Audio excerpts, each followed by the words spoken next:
اعوذ باللہ من الشیطان الرجیم بسم اللہ الرحمن الرحیم الحمدللہ رب العالمین والصلاة والسلام علی سیدنا و نبینا و مولانا بالقاسم محمد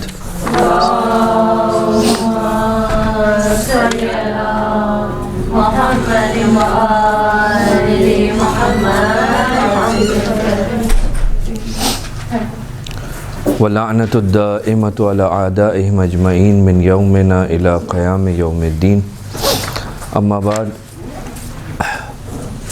ہماری گفتگو نبوت عامہ میں چل رہی تھی اور آپ کی خدمت میں عرض کیا تھا کہ نبوت دو مقامات پر نبوت کی بحث، نبوت کی گفتگو کی جاتی ہے۔ ایک ہے نبوت عامہ، دوسری ہے نبوت خاصہ۔ نبوت عامہ میں جو مطالب بیان ہوتے ہیں، جو مطالب مورد گفتگو قرار پاتے ہیں، وہ عام طور پہ یہ ہیں کہ مثلاً انبیاء کی ضرورت کیا ہے، انبیاء کی خصوصیات کیا ہیں، کس طرح سے آپ نبیوں کو پہچانیں گے، اس سلسلے میں گفتگو ہوتی ہے۔ بعثت انبیاء کا فلسفہ کیا ہے، بعثت انبیاء کی ضرورت کیا ہے، نبی کو کیسے پہچانیں گے، تو ہماری گفتگو تقریباً اجمالاً اس سے مقام پر ہو گئی تھی، اور ہم یہاں پہنچے تھے کہ انبیاء کی جو اہم ترین خصوصیت ہیں وہ یہ ہیں کہ انبیاء کے اوپر وحی آتی ہے، انبیاء صاحب عصمت ہوتے ہیں، اور انبیاء علم غیب رکھتے ہیں۔ انبیاء کی تین اہم ترین خصوصیات: وحی، عصمت، علم غیب۔ یہ علم غیب وحی کے ذریعے بھی آتا ہے، یہ علم غیب روح القدس کے ذریعے بھی آتا ہے، یہ علم غیب ارث کے ذریعے بھی آتا ہے۔ تو یہ چیزیں آپ کی خدمت میں عرض کی تھی۔ اب ہماری بات جو ہے اسی سے تھوڑا سا آگے ہم چلتے ہیں کہ اس کے اندر جو سب سے اہم ترین چیز تھی، یا ایک اہم ترین چیز، وہ ہے وحی۔ آپ کی خدمت میں عرض کیا تھا شاید میرے خیال میں، وحی کیا ہے؟ وحی ہے کہ کلام کا سننا، چاہے یہ سننے والا نیند کی حالت میں ہو یا اٹھا ہوا ہو، فرشتے کو دیکھے یا نہ دیکھے۔ پہلے بھی ہماری ایک جگہ پہ گفتگو ہو گئی تھی۔ قرآن مجید میں وحی کے سلسلے میں مفصل گفتگو ہوئی ہے، اور وحی کی اقسام بھی پروردگار عالم نے قرآن مجید کے اندر بیان کی ہیں۔ مثلاً پروردگار عالم سورہ شورى کی آیت نمبر 51 کے اندر ارشاد فرماتا ہے: وَمَا كَانَ لِبَشَرٍ أَن يُكَلِّمَهُ اللَّهُ إِلَّا وَحْيًا۔ پروردگار عالم کیسے خطاب کرتا ہے، کیسے گفتگو کرتا ہے، کیسے کلام کرتا ہے اپنے نبی کے ساتھ؟ وحی کے ذریعے، او من وراء حجاب، یا کسی حجاب کے پیچھے سے، او یرسل رسولاً، یا اپنا کسی نمائندے کو بھیج کر۔ مثلا ممکن ہے ایک درخت کے اندر جو ہے پروردگار عالم آواز کو خلق کرے، اور وہاں سے آواز آئے اور وہ پروردگار نبی سے گفتگو کرے۔ ممکن ہے پروردگار عالم ڈائریکٹ اس کے قلب پہ وحی کو نازل کرے، ممکن ہے اپنا کوئی نمائندہ جبرائیل یا دوسرے ملائکہ کی صورت میں نازل کرے، یعنی بغیر واسطے کے ہوتی ہے، جو ڈائریکٹ رسول کے دل پر آتی ہے، قلب پیغمبر پہ آتی ہے، یا آواز کے ذریعے سے ہوتی ہے، پردے کے پیچھے سے ہوتی ہے، جس کی طرف وہ معراج والی جو آیت ہے وہ اس قسم کی وحی کو بیان کرتی ہے کہ جب جناب موسیٰ سے پروردگار عالم نے گفتگو کی تو ایک آواز آ رہی تھی۔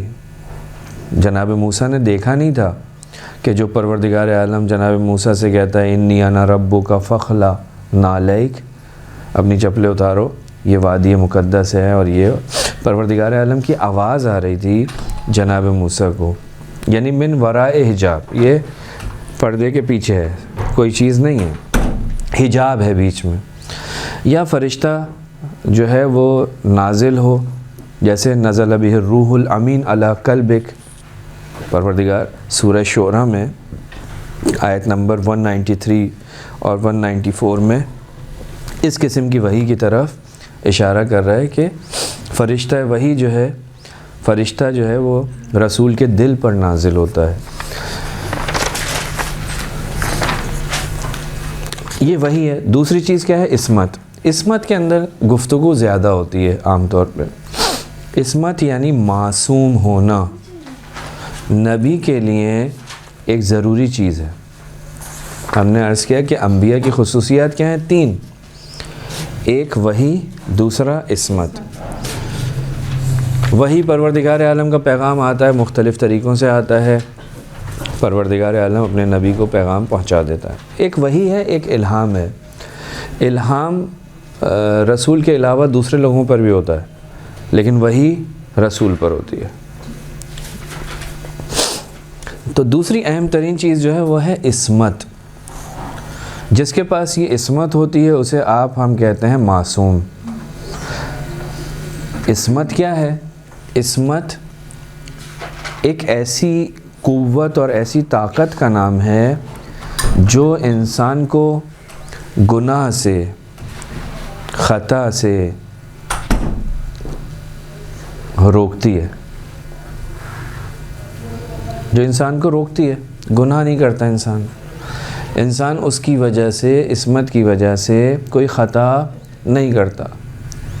انسان اس عصمت کی وجہ سے کسی چیز کو بھولتا نہیں ہے. نسیان اس کے اوپر طاری نہیں ہوتا.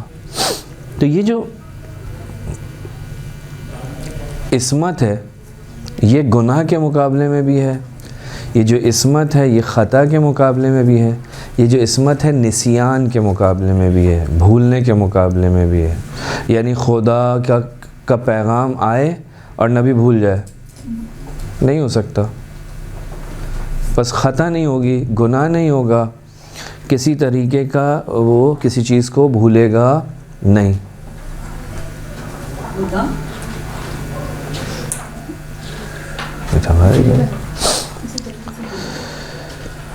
تو عصمت پروردگار عالم کا ایک بہت ہی عظیم تحفہ ہے انبیاء کے لیے. یعنی یہ عطا کی جاتی ہے. ہمارے پاس ایک چیز ہے عدالت اور ایک چیز ہے عصمت.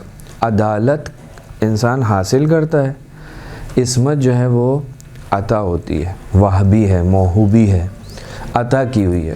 لیکن عدالت ایسی نہیں ہے. عدالت کیا ہے؟ انسان خود عادل بنتا ہے، یعنی ایسے کاموں سے کہ جن سے بچنا چاہیے ان سے بچتا ہے، اور وہ کام جو اسے کرنے چاہیے ان کو انجام دیتا ہے. یہ عادل ہو جاتا ہے، عدالت آ جاتی ہے، ملکہ عدالت اس میں پیدا ہو جاتا ہے. تو یہ جو ملکہ عدالت اس کے اندر آ جاتا ہے تو اس کا نتیجہ کیا ہوتا ہے؟ اس کا نتیجہ یہ ہوتا ہے کہ یہ غلط کام نہیں کرتا. لیکن عدالت کے آنے کے باوجود بھی امکان ہوتا ہے کہ یہ غلط کام کرے.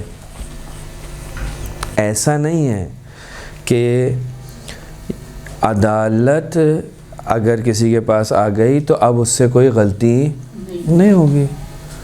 مثال کے طور پہ ہمارے ہاں شرط ہے کہ جی پیش امام جو ہے وہ عادل ہونا چاہیے. مجتہد کے لیے شرط ہے کہ وہ عادل ہونا چاہیے.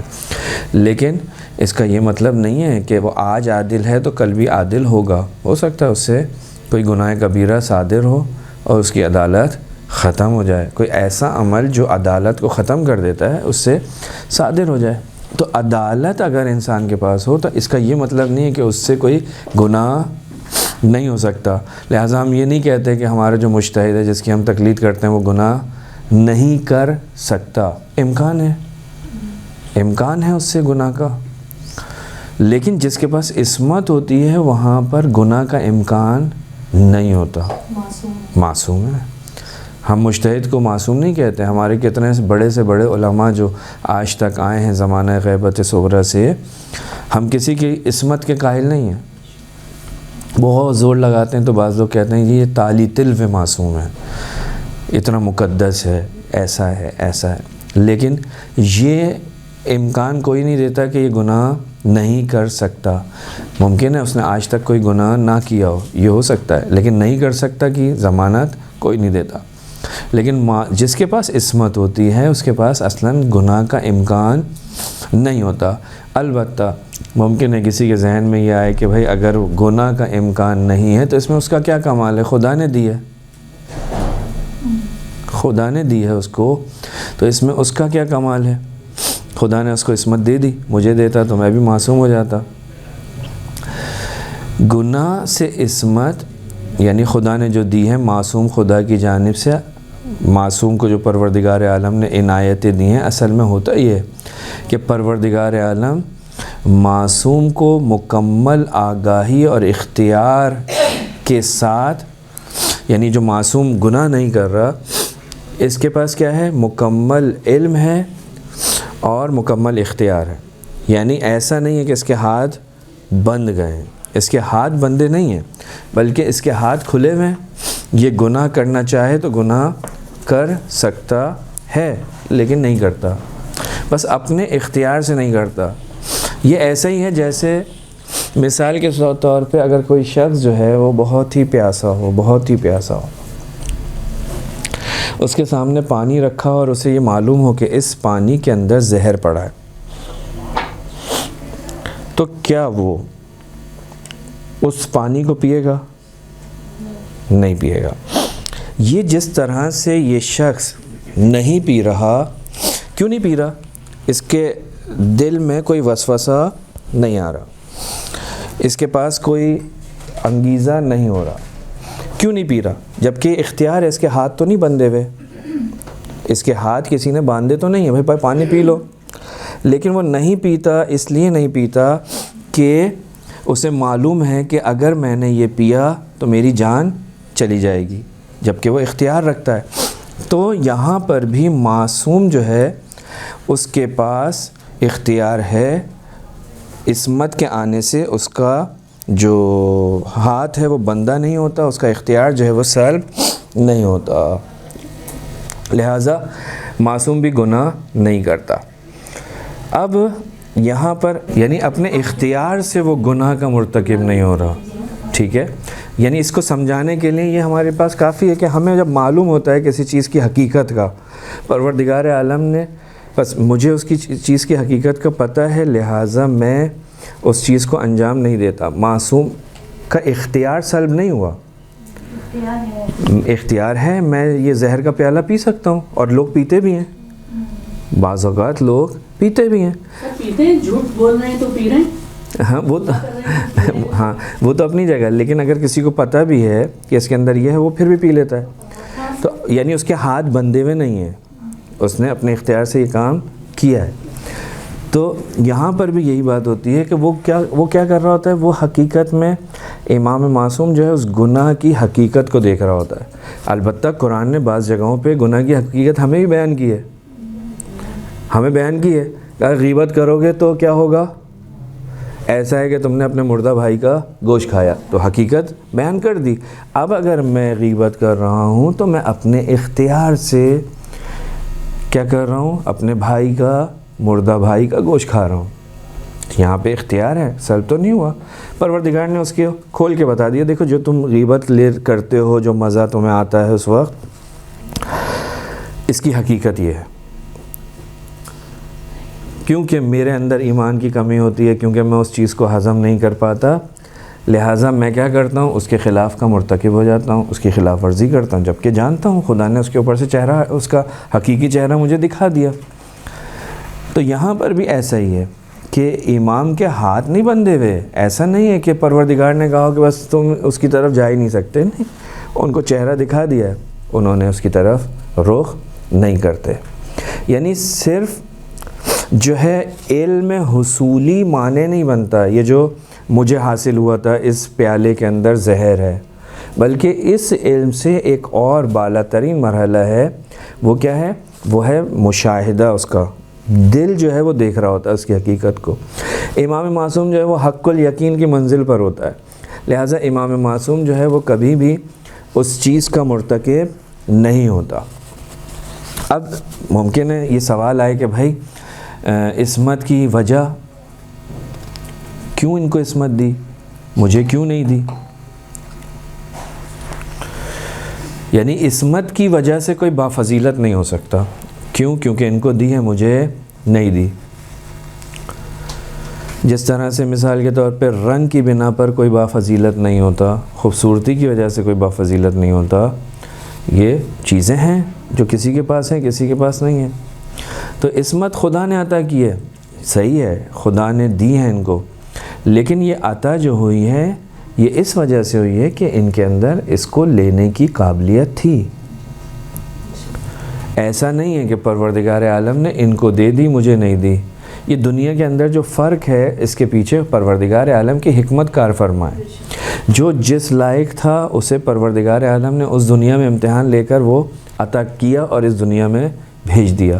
باقی یہ دنیا دارالعمل، کام کرے گا مقام حاصل کرے گا۔ دنیا کے اندر معیار کسی بھی اس مقام سے ملی ہوئی چیز کو نہیں بنایا، رنگ کو نہیں بنایا، رشتے کو، خاندان کو نہیں بنایا، نسل کو نہیں بنایا، خطے کو نہیں بنایا۔ کہا یہاں پر معیار تقویٰ ہے، پرہیزگاری ہے، اگر تمہارے پاس یہ ہوگی تو تم قابل احترام، تمہارا احترام کیا جائے گا۔ لیکن تو کیا پروردگار عالم نے وہاں سے جو چیزیں دی ہیں اس انسان کو وہ قابلیت کی بنا پر دی ہیں، کیونکہ آپ اور میں پہلے اس چیز کو مان چکے ہیں کہ پروردگار عالم حکیم ہے۔ حکیم کا کام بغیر مصلحت کے نہیں ہوتا۔ تو یہاں پر بھی پروردگار عالم نے جو انبیاء کو یا معصومین کو، اپنے خاص نمائندوں کو جو عصمت دی ہے، اس عصمت کے پیچھے ایک قابلیت ہے جو ان افراد میں، ان ہستیوں میں تھی۔ تو ہر کوئی اس قابل نہیں تھا، لہٰذا ہر کسی کو وہ چیز نہیں ملی۔ بعض متکلمین جیسے سید مرتضیٰ جو شارح نہج البلاغہ کے بھائی ہیں، سید رضی کے بھائی سید مرتضیٰ شیخ مفید کے شاگرد ہیں۔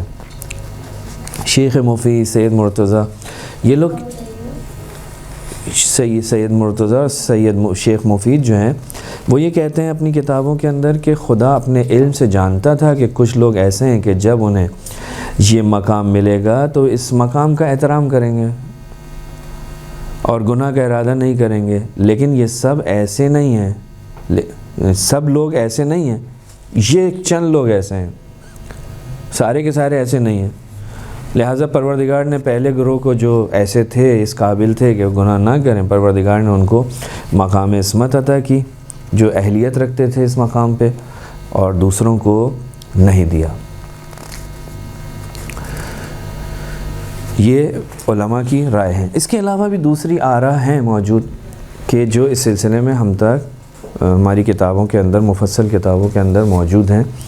بہرحال تو یہ عصمت، یا خواجہ نصیر الدین طوسی متکلم ہیں، بہت ہی شہرت رکھتے ہیں، خواجہ نصیر الدین طوسی،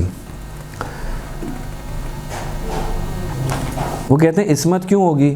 آپ فرماتے ہیں کہ دیکھیں بعثت کا مقصد کیا ہے، یعنی پروردگار عالم جو نبیوں کو بھیج رہا ہے، یہ بھیجنے کا مقصد کیا ہے، ہدف کیا ہے؟ کہتے ہیں کہ وہ جو مقصد ہے اس وقت تک حاصل نہیں ہو سکتا جب تک کہ ان کے پاس عصمت نہ ہو۔ کیوں؟ اس لیے کہ لوگوں کے پاس جائیں گے، لوگوں کو خدا کی طرف حرکت کرنے کی دعوت دیں گے، خوب لوگ اعتماد کیوں کریں گے ان کے اوپر؟ اعتماد جب تک لوگوں کا ان پر نہیں ہوگا اس وقت تک ان کی مانیں گے نہیں، ان کی سنیں گے نہیں۔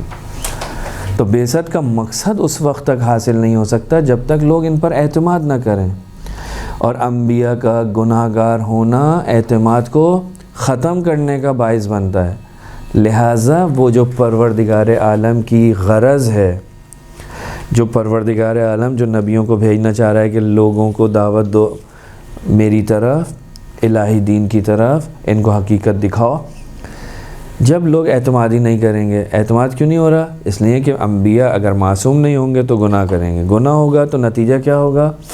ان کا اعتماد ختم ہو جائے گا، اور اعتماد ختم ہو گیا تو لوگ ان کی سنیں گے نہیں۔ پروردگار عالم نے بھیجا کس لیے تھا؟ ہدایت کے لیے، ہدایت حاصل نہیں ہوگی۔ یا مثلا اگر انبیاء کے گناہ کرنے کا نتیجہ یہ ہوگا کہ لوگ بھی گناہ کریں گے۔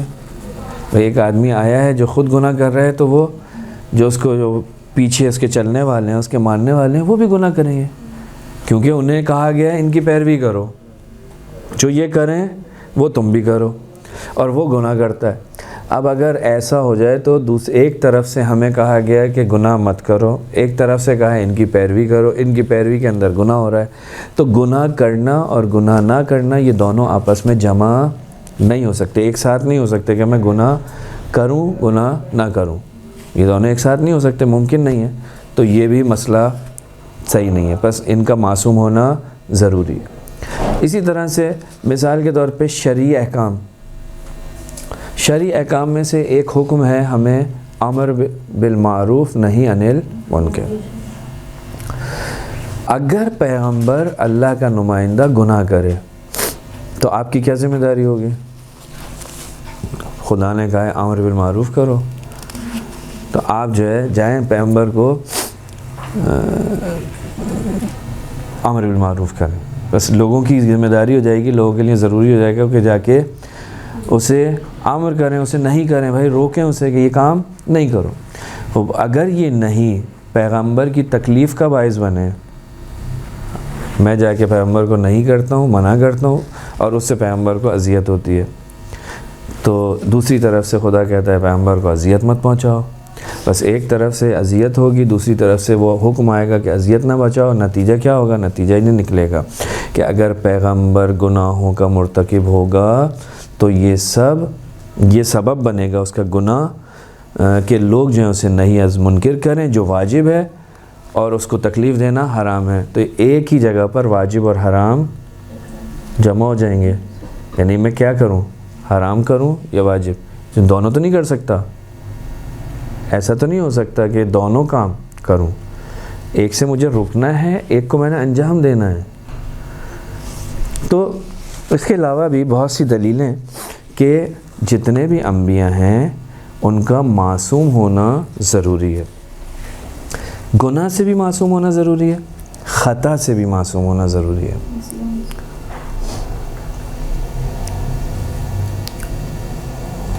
قرآن میں عصمت کے سلسلے میں مختلف آیات موجود ہیں. کچھ جو ہیں وہ اگر ہم دیکھیں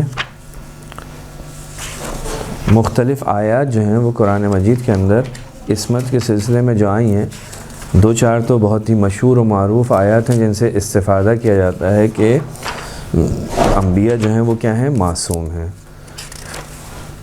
من جملہ جو ایک آیت ہے وہ ہے حضرت ابراہیم کی، جو پروردگار عالم سے گفتگو ہے. جب انہوں نے قربانی کی، اپنے بیٹے کی قربانی دینے نکلے، تو اس کے بعد جب وہ امتحان میں کامیاب ہو گئے تو اس امتحان میں کامیابی کے بعد پروردگار عالم نے کلام کیا. تو اس وقت یہ بات آئی کہ جناب پروردگار عالم سے انہوں نے کہا کہ پروردگار نے کہا کہ اے ابراہیم میں نے تمہیں امامت دے دی. تو اس وقت انہوں نے کہا وقال من ذریتی، تو پروردگار نے کہا لا ینال عہد الظالمین، ہمارا عہدہ ظالمین کو نہیں پہنچے گا. یا مثلا سورہ صاد آیت نمبر 82-83، اس کو بھی اگر ہم اپنے سامنے رکھیں کہ جس میں سورہ سعاد اردو میں کہتے ہیں صاد، اس کے اوپر وہ جی عصمت کے اوپر سورہ صاد 82-83، اس کے اندر پروردگار نے ایک جملہ کہا جب ابلیس سے گفتگو ہو رہی ہے، قال فبعزتک لاغوینہم اجمعین. شیطان کہتا ہے خدا تیری عزت کی قسم میں کیا کروں گا؟ ان سب کو بہکاؤں گا، اغوا کروں گا. الا عبادک منہم المخلصین، سوائے تیرے خالص بندوں کو. یعنی کچھ بندے ایسے ہیں کہ جو میرے بہکاوے میں نہیں آئیں گے. پروردگار عالم خود ان لوگوں کے لیے اسی سورہ میں ایک دوسری جگہ ارشاد فرماتا ہے انا اخلصناہم، ہم نے ان کو کیا کیا ہے؟ خالص کر دیا ہے. بے خالصۃ ذکر الدار، یہ دوسری آیت ہے، 46 نمبر ہے سورہ صاد کی. یعنی جس کو پروردگار عالم نے خالص کر دیا وہ اس مقام پر پہنچ جائے گا کہ اب ابلیس اس کو بہکا نہیں سکتا. خب گناہ کرنے کا سبب کیا ہے؟ وہ یہی ہے. یا مثال کے طور پہ پروردگار عالم قرآن مجید کے اندر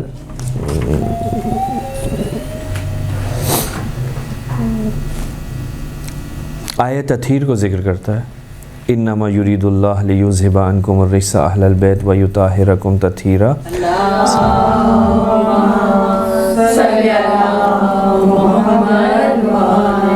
اگرچہ یہ آیت جو ہے یہ عصمت اہل بیت علیہ السلام کے سلسلے میں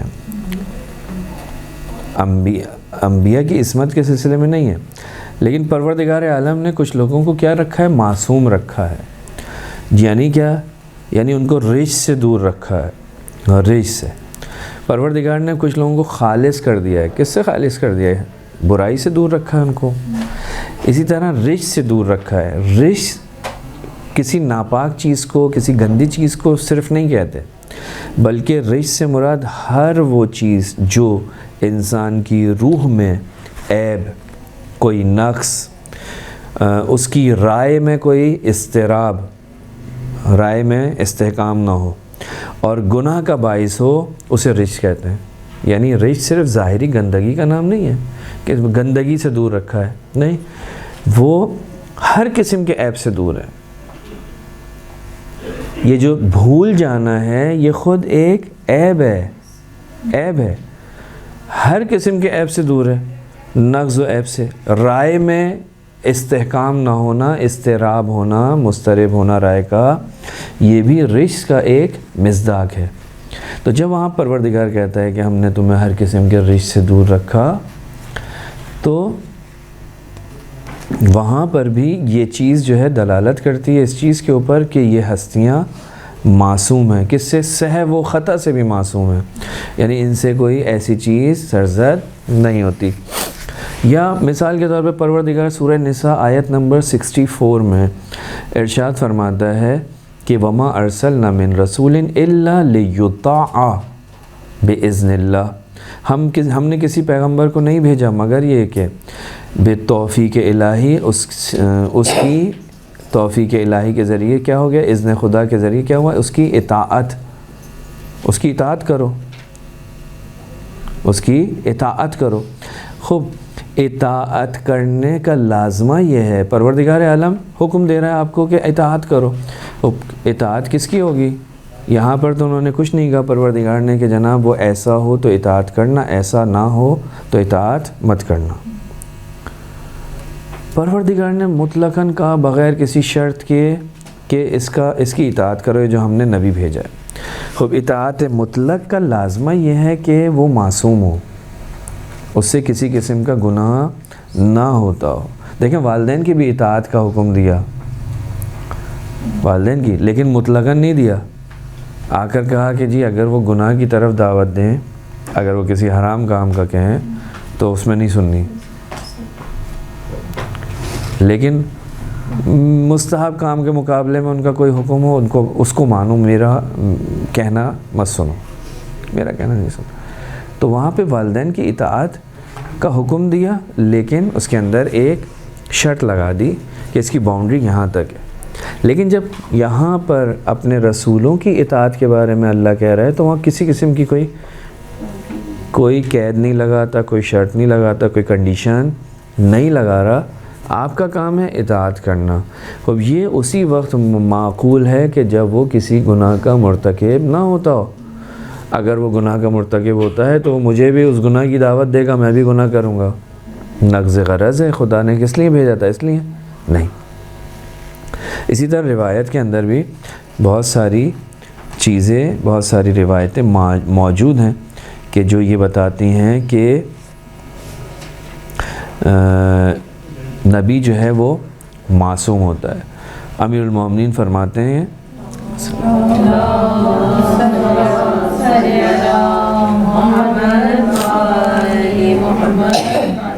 ان اللہ انما امر بطاعت رسولہ، کہ پروردگار عالم نے اپنے رسول کی پیروی کا حکم دیا ہے.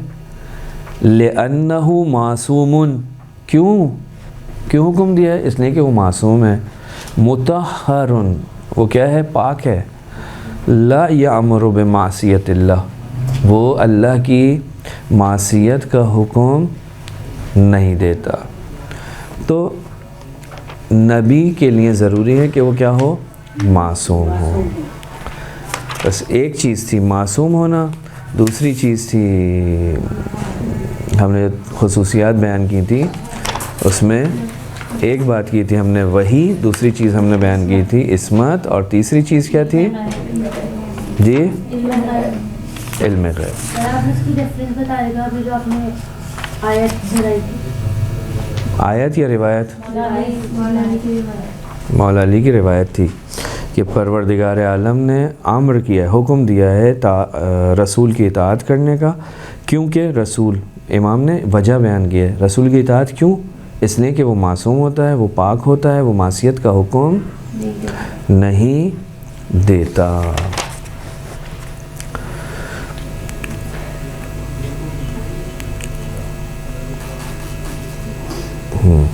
صحیح. اب ہم آتے ہیں رسول خدا کی طرف، جسے ہم نے کہا تھا نبوت خاصہ، نبوت عامہ، نبوت خاصہ. کیا آیا رسول خدا جو اللہ کے نبی ہیں، جن کے بارے میں کہا جاتا ہے یہ اللہ کے آخری نبی ہیں، آپ نے جو کہا کہ جناب رسول کی خصوصیات یہ ہوتی ہے کہ وہ صاحب معجزہ ہوتا ہے. رسول کو پہچاننے کا ایک طریقہ یہ ہے کہ وہ اس کے سلسلے میں دوسرے انبیاء آ کر گواہی دیتے ہیں، گزشتہ درس میں ہم نے بیان کیا تھا.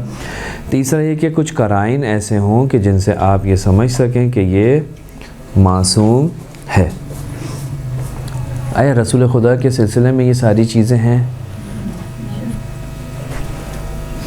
رسول خدا ایسے ہی ہیں یا یہ سب چیزیں رسول کے بارے میں ملتی ہیں یا نہیں ملتی ہیں؟ ملتی ہے سر، ملتی ہیں. ہر آنے والے نے کہا کہ ایک آئیں گے ہدایت کے لیے. صحیح. تو وہ چیزیں جو انہوں نے کہا تھا نبوت عامہ کے اندر کہ جناب یہ چیزیں ہیں، تو اب ہم آ کے رسول کی زندگی میں دیکھتے ہیں رسول صاحب معجزہ ہے یا نہیں ہے. سب سے پہلی چیز، رسول خدا کا معجزہ کیا ہے؟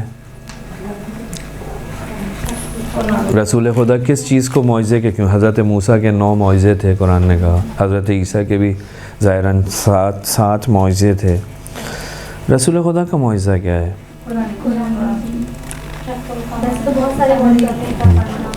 رسول خدا کے بہت سارے معجزے ہیں، ٹھیک ہے. اور ہم نے معجزے کی تعریف بھی آپ کی خدمت میں عرض کی تھی کہ جو دعوی نبوت کے ساتھ ہوتا ہے اسے آپ معجزہ کہتے ہیں. تو معجزہ جو ہے وہ رسول خدا کا معجزہ جو ہے وہ ہے قرآن. البتہ یہ جو قرآن ہے اس معجزات تو بہت سارے ہیں، لیکن قرآن جو معجزہ ہے اس کو ہم کہتے ہیں معجزہ جاویدانی، ہمیشہ رہنے والا، جاوید.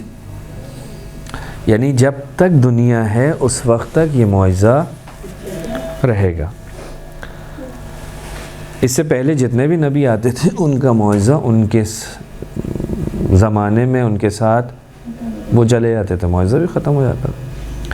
لیکن رسول خدا کو جو پروردگار عالم نے معجزہ دیے، معجزات بہت سارے ہیں. ایک قرآن ہے اور اس کے علاوہ بہت ساری چیزیں. یہ جو قرآن ہے، قرآن کریم جسے آپ کہتے ہیں، قرآن مجید، یہ معجزہ ہے مختلف اعتبار سے، مختلف لحاظ سے. ایک ایسا عقلی معجزہ ہے جو عام لوگوں کی فکر و روح کے مطابق ہے، ہمیشہ رہنے والا ہے. آج بھی پکار کر یہ معجزہ یہ کہتا ہے کہ مجھ جیسی کتاب لے آؤ. آج بھی 1400 سال گزر گئے، 1450 سال. یہ جو پکار کے کہہ رہا ہے اس کو ہم کہتے ہیں چیلنج.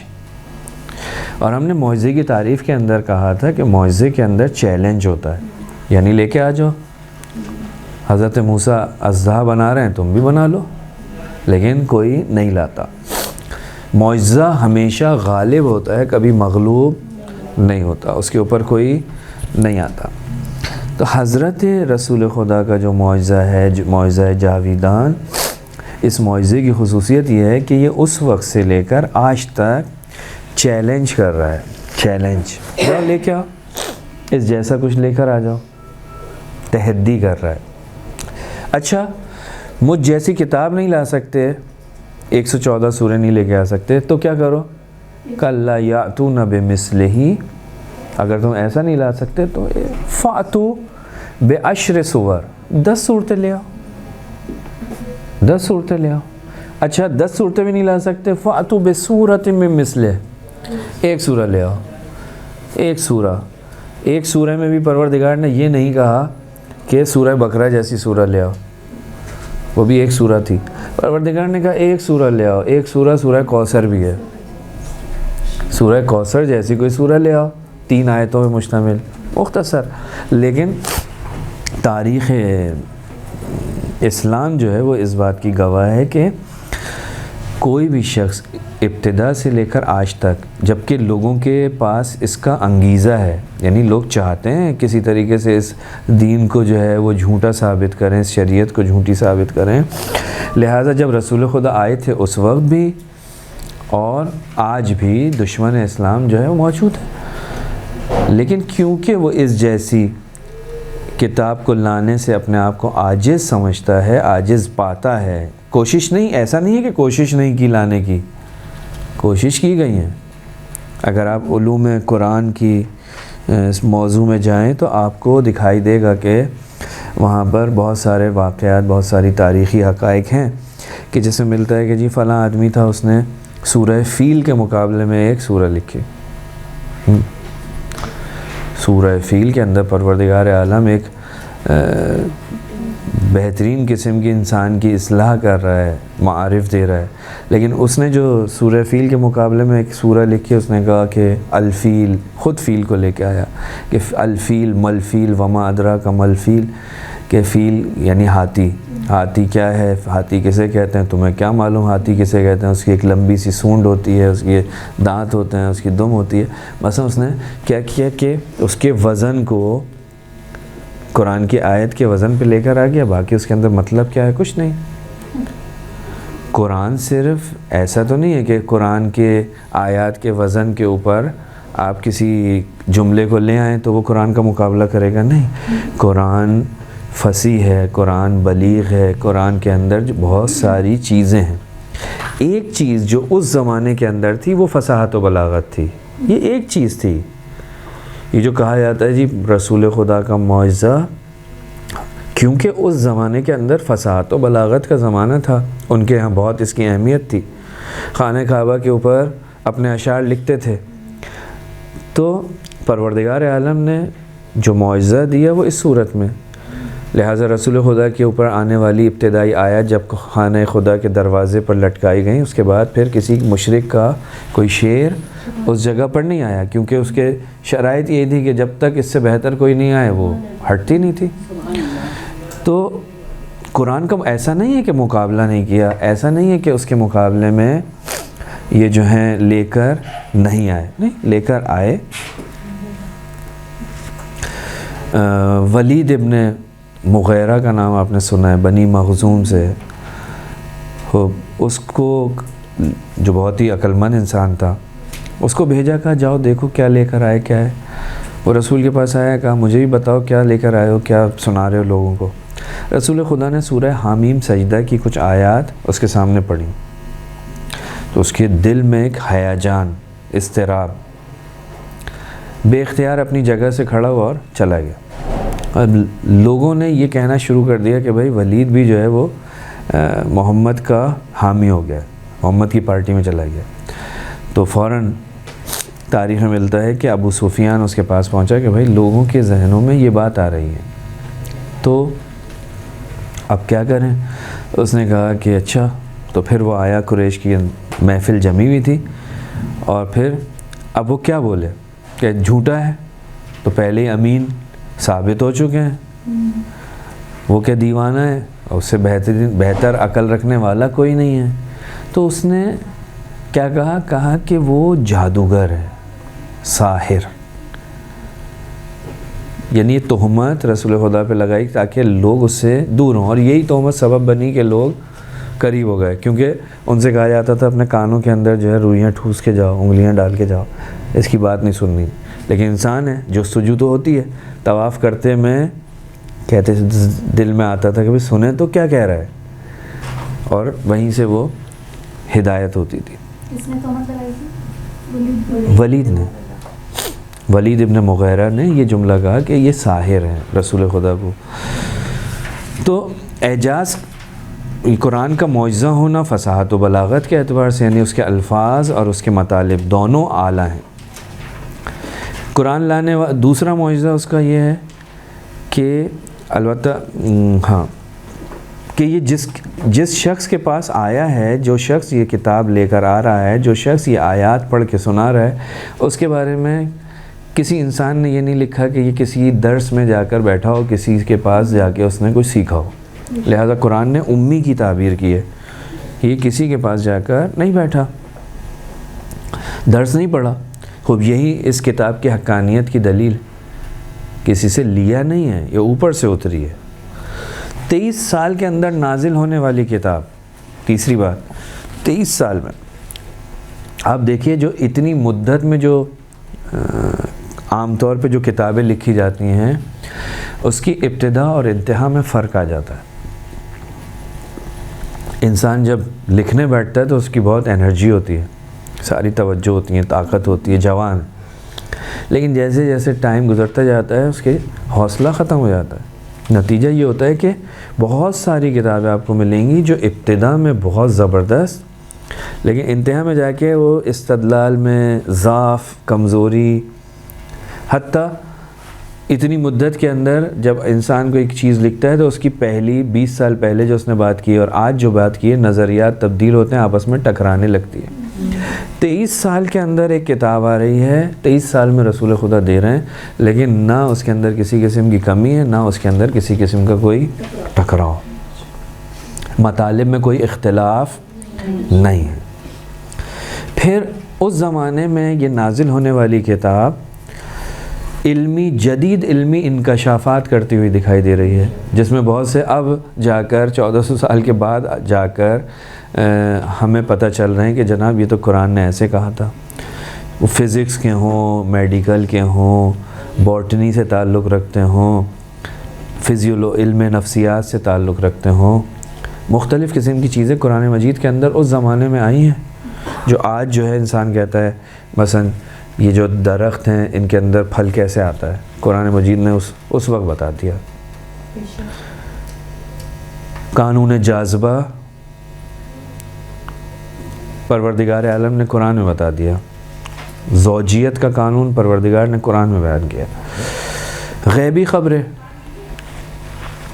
غیب کی خبریں یعنی جو ابھی تک نہیں ہوئی تھی، وہ پروردگار عالم نے قرآن مجید کے اندر ان کو ذکر کیا۔ جناب روم جو ہے وہ کچھ عرصے کے بعد کیا ہو جائے گا، ختم ہو جائے گا۔ قرآن مجید کی سورہ ہے نا، غلبت الروم، روم جو ہے وہ تباہ ہو جائے گا، برباد ہو جائے گا۔ الف لام میم غلبت الروم فی ادنی الارض، سورہ روم کی ابتدائی آیت۔ مسلمانوں کو جنگوں میں کامیابی حاصل ہوگی، جنگ بدر کی کامیابی کا ذکر پروردگار عالم نے پہلے بتا دیا کہ تمہیں کامیابی ہوگی۔ غیبی خبریں یہ قرآن مجید کے اندر موجود ہیں کہ آئندہ کیا کیا ہوگا، آئندہ کیا کیا ہوگا جی، مثلا یہی جنگ میں کامیابی ہوگی آپ کو، روم جو ہے وہ فارس کے اوپر جو ہے وہ غلبہ کر لے گا۔ اچھا جناب رسول خدا جو ہیں دوبارہ مکے کی طرف کامیاب ہو کر پلٹیں گے۔ یہ کیا ہے؟ یہ ساری کی ساری چیزیں قرآن مجید کے اندر موجود ہیں۔ اس کے علاوہ اور بہت ساری چیزیں جو قرآن کے اندر آئی ہیں پروردگار عالم کی طرف سے، وہ اس کی حقانیت کو بیان کرتی ہیں۔ اسی طرح رسول خدا کے اور بھی معجزات تھے، جیسے مثلا چاند کا 2 ٹکڑے ہونا، اقتربت الساعة وانشق القمر. یہ رسول کا معجزہ ہے. رسول کا معجزہ کیا ہے؟ سبحان الذی اسری بعبدہ لیلا من المسجد الحرام الی المسجد الاقصی، یعنی معراج. یہ رسول خدا کا معجزہ ہے کہ رسول خدا معراج پر جا رہے ہیں. اسی طرح رسول خدا غیبی خبریں دے رہے ہیں. رسول خدا کی دعا جو ہے وہ مستجاب ہو رہی ہے. تو رسول خدا کا ایک معجزہ قرآن. دوسری چیز جو تھی رسول خدا کے لیے وہ بشارت تھی. توریت و انجیل یعنی پچھلی کتابوں کے اندر رسول کے سلسلے میں آئی ہے کہ رسول خدا نے قرآن مجید کے اندر ایک آیت جو پروردگار عالم کی طرف سے آئی ہے، مبشراً برسول یاتی من بعدی اسمہ احمد. حضرت عیسیٰ کے قول کو پروردگار نے قرآن میں نقل کیا ہے کہ میں تمہیں بشارت دیتا ہوں ایک رسول کی جو میرے بعد آئے گا، اس کا نام احمد ہوگا. اس کا نام احمد ہوگا. رسول خدا کی آنے کی گواہی حضرت عیسیٰ دے رہے ہیں. اسی طرح قرآن نے اور مقامات پر فرمایا ہے کہ جناب الذین آتیناہم الکتاب یعرفونہ کما یعرفون ابناءہم، کہا کہ یہ لوگ جو اہل کتاب ہیں، جو عیسائی ہیں، جو ہیں، یہ جس طرح اپنے بچوں کو پہچانتے ہیں اسی طرح محمد کو پہچانتے ہیں. اور دوسری آیات جو ہیں وہ موجود ہیں کہ جو یہ کہتی ہیں کہ جناب پچھلے نبیوں کی گواہی. حتیٰ ان کی اپنی کتابوں میں اس وقت بھی انجیل میں آپ کو ایسی عبارتیں ملیں گی کہ جو رسول خدا کے بارے میں ہیں کہ جناب ایک ایسا آئے گا کہ جو اللہ کا برگزیدہ ہوگا، وہاں پہ موجود ہے. تو اس قسم کی چیزیں وہاں پر موجود ہیں. اتنی تحریف ہونے کے بعد بھی آج بھی بہت ساری چیزیں وہاں پر موجود ہیں. تیسرا طریقہ کیا تھا؟ قرائن، شواہد، کہ جن کی بنا پر ہم کہتے ہیں کہ یہ جو ہے نبی ہے. اس کے اندر ہم نے آپ کی خدمت میں عرض کیا تھا کہ بہت ساری چیزیں ہیں. مثلا شخصیت، جو شخص آیا ہے وہ کس اخلاق کا مالک ہے. مثلا اس کا اخلاق کیسا ہے، اس کے فضائل کیسے ہیں، اس کا خاندان کیسا ہے، اس کی زندگی کے اندر جو ہے وہ بت پرستی تھی نہیں تھی، یہ ساری چیزیں اخلاق. ایک یعنی ایک شخص آیا کہتا ہے میں نبی ہوں، تو اس کا اخلاق کیسا ہے. وہ رسول جو آیا ہے وہ دیکھیں گے کہ جناب وہ جس علاقے میں آیا ہے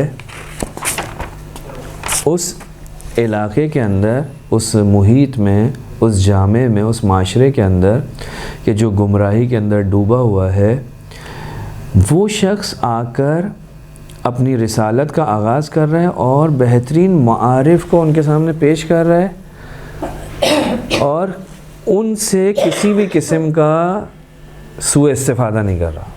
جو چیز حق ہے اس کو بیان کر رہا ہے. سامنے والے بہت طاقتور ہیں لیکن وہ اپنے مقصد کے اندر ڈٹا ہوا ہے. وہ کہتا ہے نہیں یہ غلط ہے، بچوں کو، اپنی بیٹیوں کو زمین میں درگور کرنا، زندہ درگور کرنا غلط ہے. عورت کا احترام کرو. وہ رسول کہہ رہا ہے، وہ اگرچہ سامنے والوں کے مزاج کے خلاف ہے، یعنی یہ جرت چاہیے اس کے لیے، تو وہ شخص اتنا مضبوط ہے. تیسری چیز جو ہم قرائن میں آ سکتی ہے وہ آپ کے اصحاب. بھئی کون ہیں اس کے ساتھ چلنے والے لوگ، ان کا اخلاق کیسا ہے، ان کا کردار کیسا ہے. کہتے ہیں نا کہ کسی کو پہچاننا ہو تو اس کے دوست کو دیکھو. دوست کو دیکھو، رسول خدا کے اصحاب کو دیکھیں. جو رسول خدا کے اصحاب ہیں، جن کو رسول خدا کہتے ہیں یہ میرے اصحاب ہیں. امیر المومنین رسول خدا کے اصحاب کون ہیں؟ سلمان فارسی، ابو ذر غفاری، مقداد، عمار، عبداللہ بن مسعود. یہ کون ہیں؟ یہ رسول کے وہ صحابی ہیں جو رسول کے ساتھ رہتے تھے.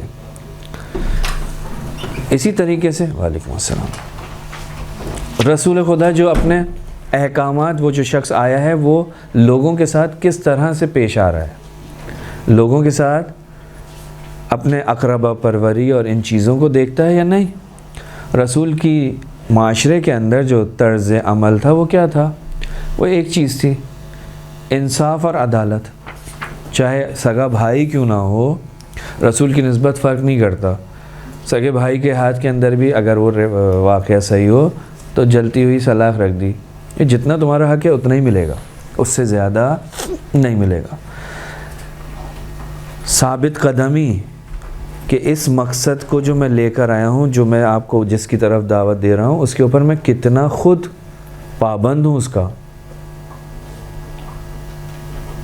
اور تعلیم، وہ جو 23 سال کے اندر جو آپ نے جو تعلیم دی، لوگوں کو بتائے، معارف پہنچائے، چاہے وہ عقیدے کی منزل میں ہو، اخلاق ہو، اجتماع ہو، اقتصاد ہو، مختلف مراحل میں رسول خدا نے جو یہ چیزیں بیان کی ہیں، ان چیزوں کو دیکھ کر ہم یہ کہتے ہیں کہ ہاں یہ جو شخص ہے اس کی زندگی میں کسی قسم کا کوئی عیب، کوئی خطا کوئی نہیں ہے، کوئی غرض دکھائی نہیں دیتی کہ نعوذ باللہ مثلا یہ اپنے لیے کوئی نئی دکان کھول کے بیٹھ گیا ہے. نہیں، بتا رہا ہے اس کا عمل اور اس کے ساتھ جو اس کے اعصاب ہیں، یہ سب چیزیں اس کو بیان کر رہے ہیں. ایک آخری مسئلہ یہاں پر آتا ہے کہ بھائی رسول خدا جو ہیں وہ آئے، اور پھر اب رسول خدا کو پروردگار عالم نے ایک اور بھی عنوان سے نواز دیا. وہ کیا تھا؟ وہ یہ تھا کہ جناب پروردگار نے سورہ احزاب کی آیت نمبر 40 میں فرمایا، ما کان محمد ابا احد من رجالکم ولکن رسول اللہ و خاتم النبیین. رسول خدا نے کو پروردگار عالم نے ایک عنوان دیا، کہا کہ یہ رسول تو ہے، رسول کے ساتھ ساتھ یہ خاتم النبیین بھی ہے. یعنی کیا؟ یعنی اس کے بعد اب کوئی نبی نہیں آئے گا، اس کے بعد اب کوئی نبی نہیں آئے گا. تو رسول خدا آئے ہیں اور رسول خدا کے بعد اب کوئی نبی نہیں آئے گا، یہ ایک مسئلہ. دیکھیں دوسرا نبی کیوں آتا تھا؟ اب ٹائم تقریباً ختم ہو گیا، صرف اشارہ کر دوں. دوسرا نبی کیوں آتا تھا؟ دوسرے نبی کی ضرورت کیوں پیش آتی تھی؟ دوسرے نبی کی ضرورت اس لیے پیش آتی تھی کہ جو پہلے والی شریعت ہوتی تھی اس کے اندر تبدیلی ہو جاتی تھی. پہلا والا قانون جو ہے وہ کیا ہو جاتا تھا؟ خراب ہو جاتا تھا، تحریف ہو جاتی تھی اس میں. لیکن یہ جو رسول خدا کی جو شریعت تھی، اس کو جس کو پروردگار عالم نے معجزہ قرار دیا ہے. اس سے پہلے جتنی بھی شریعتیں آئیں کسی کو پروردگار نے نہیں کہا یہ معجزہ ہے. معجزہ صرف اسی شریعت کو کہا ہے، صرف قرآن کو کہا. توریت معجزہ نہیں ہے، توریت کلام خدا ضرور تھا، شریعت خدا تھی، انجیل شریعت خدا تھی، لیکن اس کو پروردگار عالم نے معجزہ نہیں کہا. قرآن مجید جو ہے وہ کیا ہے؟ وہ ہے معجزہ، معجزہ پروردگار. تو اب عرض کیا کہ پچھلی شریعتوں میں یہ ہوتا تھا کہ وہ تحریف کا شکار ہو جاتی تھی، لہٰذا ایک نئی شریعت کی ضرورت پڑتی تھی. نبی چلا گیا، شریعت مسخ ہو گئی، اس کے اندر لوگوں نے جو اس میں سے اپنی مرضی کی چیزیں ڈال دیں، نکال دیں. نتیجہ یہ ہوا کہ اب وہ قابل ہدایت نہیں ہے. تو اب پروردگار عالم کی حکمت کا تقاضا یہ تھا، پروردگار عالم کی محبت کا تقاضا اس بشر سے یہ تھا کہ وہ ایک شریعت بھیجے. لہٰذا نیا نبی آتا تھا، نئی شریعت آتی تھی. یہاں رسول خدا کے بعد نئی شریعت کی ضرورت نہیں ہے کہ جو دین اسلام کو آ کر نسخ کرے. کیوں؟ اس لیے کہ دین اسلام جو آیا ہے، جو شریعت محمدی ہے، یہ قیامت تک ہے. حلال محمد حلال الی یوم القیامہ، حرام اور حرام حرام الی یوم القیامہ. لہٰذا اب اس کی ضرورت نہیں تھی کہ کوئی نیا نبی آئے. لیکن کیونکہ پروردگار کا لطف و کرم ہے، اس نے اس سسٹم کے بعد رسول کو آخری نبی قرار دیا، رسول خدا کو، لیکن اس کے بعد ایک نیا سسٹم شروع کیا جس کو ہم کہتے ہیں امامت.